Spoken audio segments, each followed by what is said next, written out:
الحمد لله رب العالمين، الصلاة والسلام على رسول الله الأمين. وبعد أما بعد إن شاء الله عاوح نذكرنا كلمة كوكوبا وكسابسان جعيلك الله لجعلنا يو هذا بقى إن شاء الله أنت ننقذ كلمة حنذكر عطسنا مركز تكونوا شيئين وأنا مقرأ سنة عدكي ودكسو كاريو إن تفافسان واللي وداكتان ولاليه نجعل خيرك يوناك جعل إن اللي وداكتان وإذا يكون نقطان خيرك وناكاد كون نقطان أيان تقعد سنة فافسان كلمة كسابسان جعيلك الله لجعلنا هذا بجعيلك إله لجعلنا وحوي ومن أعظم النعم وحوي نمعينك كو وين الله كو قارسيو أدون كيس كنا شرفه تاسنا أيكو قاريا أدونك ليما دبيعنا جعيلك لجه لي أو كقاري خير الدنيا والآخرة خير كالدنيا والآخرة إلى هنا وحوافجنا يا عمل صالح يؤسي سيادنا يا أول أحسن وحنا الله كيل لنا وكيل لنا يا الله وكيل لنا يا إنه سنبر حشدة يذنب يدي معاصدة إنه رحت باشا يا الله كيل لنا يا محبة إلهي وحوي قايدة أو ترتمى ينقوى الصالحين تيون وناكسن أيو ترتمان إيا محسنين تو أيو ترتمان وانا حويي سيو قاران الله دوان شيهيسا إيا إني كوغوليستان الله رالنا شيهيسا تاس أيو كو حقيقو بيا تاس نوحي كو حقيقو بيسا إنو أضانكو إياشو الله جل جلاله علم التامة إنو إياشو علامات أي ليضحي أسباب أي ليضحي محبضو waxay leedahay sifaad lagu garanayo qofka ee Allah jecel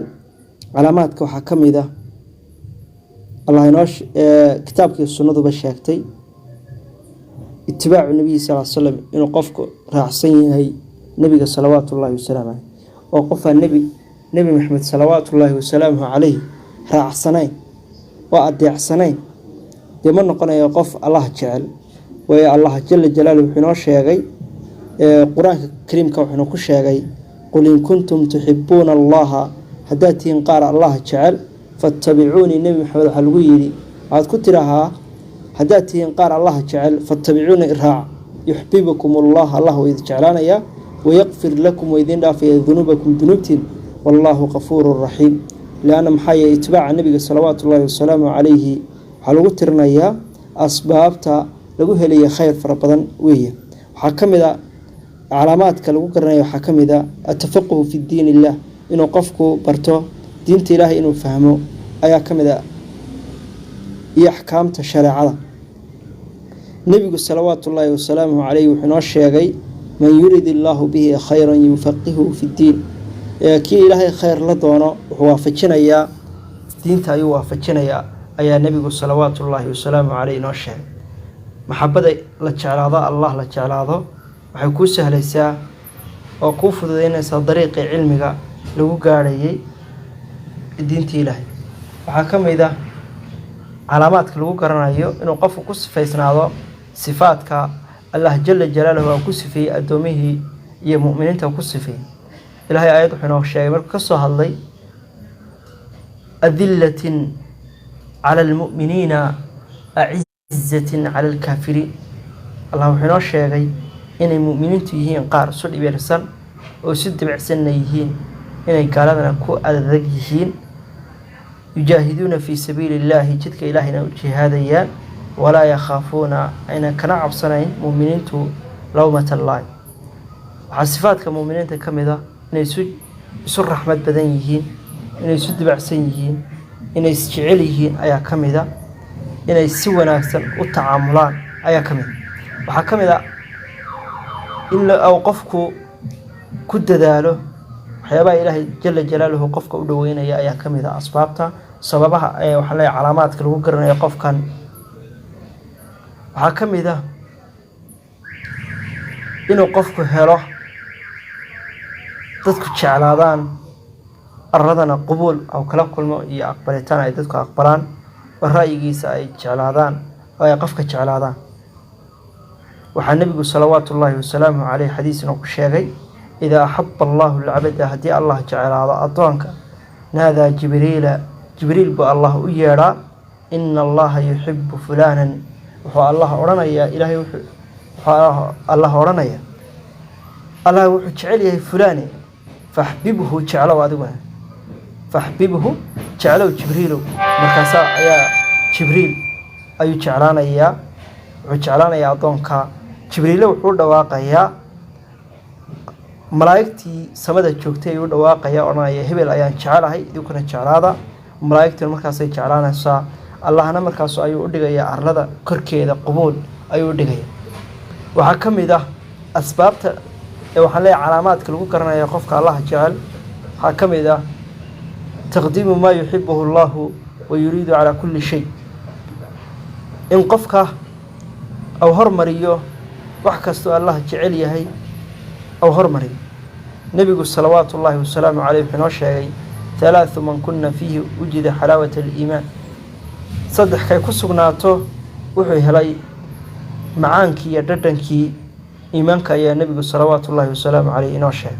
an yakuuna allahu warasuuluhu axaba ilayhi mima siwaahuma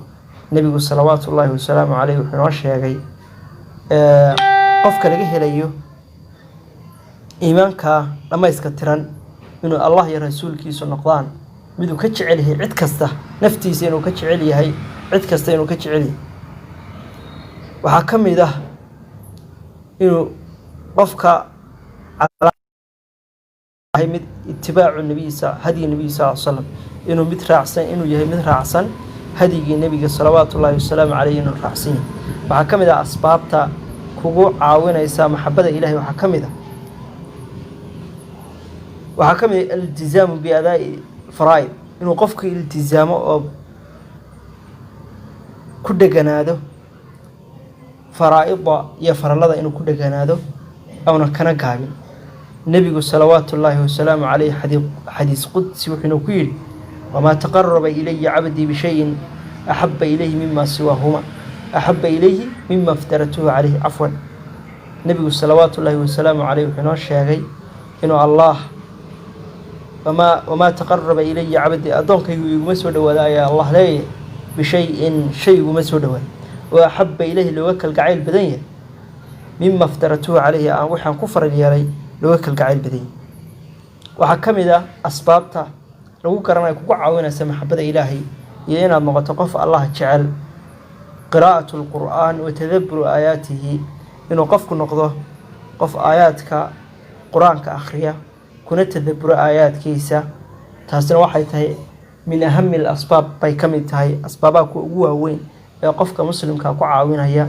inuu noqdo bimacnaa qof allah jecel yahay allah jacaylkiisuna ka dhab yahay waxaa ka mid ah aliktaaru min dikri illaahi tacaala inuu badsado dikriga ilaahay oo badiyo mar walbana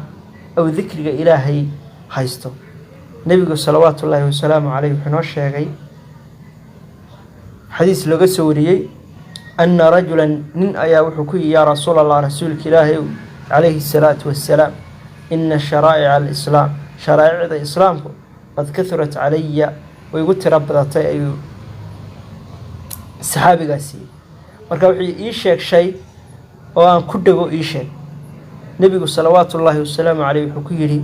laa yazaalu lisaanuka radban can dikri illaah yuu ka suulin carabkaagu oo mar walba yuu ka suulin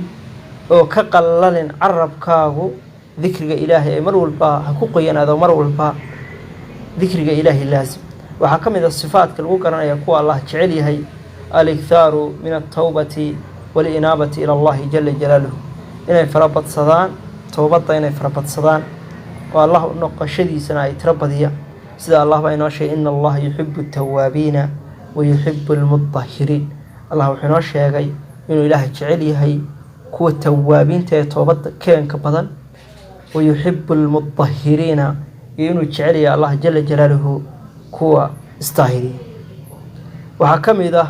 itibaacu sunna inuu qofku raaco sunnada rasuulka salawaatu ullaahi wasalaamu caleyh sida nebigu calayhi salaatu wasalaam inoo sheegay wuxuu nebigu sida nebigu salawaatu ullaahi wasalaamu calayhi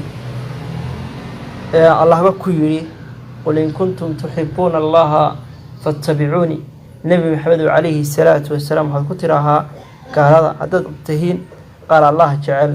iraaca ku dheh ilaahay baa idin jeclaanaya dembiyadiinnana waa dhaafayaa waxaa ka mid ah alcadlu waalqist inuu qofku qof cadaalad la yahay fii kulli umuur arrimahoo dhan inuu cadaalad ka sameeyo waalmuwaafaq sida allaabaha inoo sheegay ina allaha yuxibu lmuqsidiin ilahay wuxuu jecel yahay kuwa cadaaladda sameeya waxaa ka mid a asbaabta lagu garanaya kuwa allah jecel yahay alinfaaqu fii sabiili illaah inuu qofku yahay qof allah dartii wax u bixinaya oo wax bixis leh ayaa ka mid ah waxaa ka mid ah alxubu liqaa'i illaah washawqu lahu inuu ilaahay jecel yahay allah liqaagiisa iyo la kulankiisa inuu jeclaado oo kale u shawqo oo u xiiso allah jala jalaaluhu la kulankiisa nebigu salawaatullaahi wasalaamu caleyh wuxuu inoo sheegay man axaba liqaa'a allaahi kii jeclaada ee la kulanka ilaahay axaba allaahu liqaa'ahu ilahay wuxuu jeclaanayaa la kulankiisa ayuu jeclaanaya waxaa ka mid ah asbaabta lagu garanaya kuwa allah jecel yahay alxubu fi illaah inuu qofku yahay qof dadka kale u jecel ilaahay dartii inuu u jeclaado sidee nebiga salawaatullaahi wasalaamu caleyh xadiiskan ku sheegay inuu yahay qofku bimacnaa qof aan qofka u jeclaan adduunyadiisa inuu u jeclaado maxay ilaahay dartii ayaa nebigu salawaatullaahi wasalaamu caleyh noo sheegay waxaa ka mid ah aljizaamu bitaqwa allah sifaadka lagu garanaya kuwa allah jecel yahay inuu yahay qof taqwo leh waxaa ka mid ah alxirsu cala dahaarada inuu ku dadaalo oo isdaahiriyo xisan wa macnawiyan bimacnaa xagga xis ahaan inuu isdaahiriyo iyo macnawiba inuu isdaahiriyo waxaa ka mid ah atawakulu cala allah inuu ilaahay tala saarto oo mar walba ilaahay tala saarto ayaa ka mid a sifaadka lagu garanayo kuwa allah jecel yahay marka mowduuc waa mowduuc ballaaran caawana insha allah waxaan jeclaystay inaan inahaa idin tilmaamo oo aan idinla wadaago ayaan jeclaystay mowduucan waa mowduuc aad iyo aad u qaaliya qof wala oo muslima looga baahan yahay inuu la yimaado looga baahan yahay marka walaalayaal waxaa laynoo ka baahan yahay dhammaanteen inaan allah jala jalaaluhu jeclaano jacaylkiisana inuu ku weynaado qalbigeena ku weynaado waxyaabaha inoo dhaweynaya allah iyo jacaylkiisa ina barayana inaynu barano oo ka yahay qur-aanka kariimka iyo sunnadaas rasuulka salawaatullaahi wasalaamu caleyh inaynu badino ayaa loo baahan yahay caawa intaas ayay kaga eg tahay wassalaamu calaykum waraxmatullaahi wabarakaatu